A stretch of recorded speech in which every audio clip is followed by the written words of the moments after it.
stop, this is what it does when it's full. It's blinking.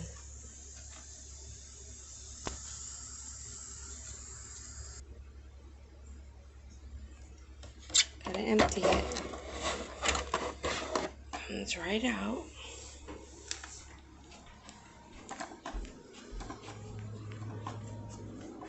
Ooh.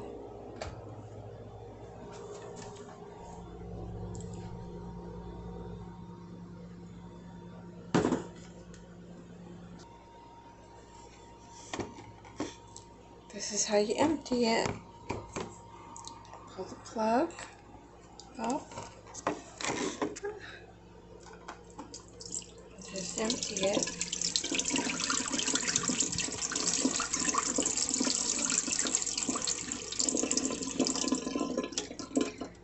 So it took about 4 days to fill because there was one half a night where it didn't,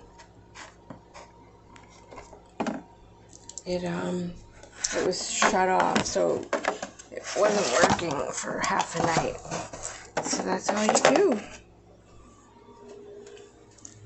Just put it right back.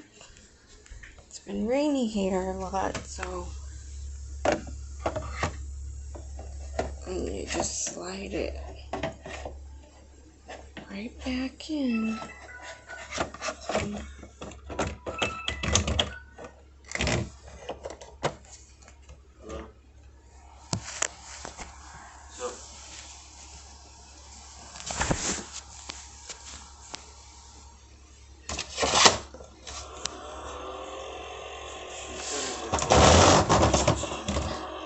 It's good to go again.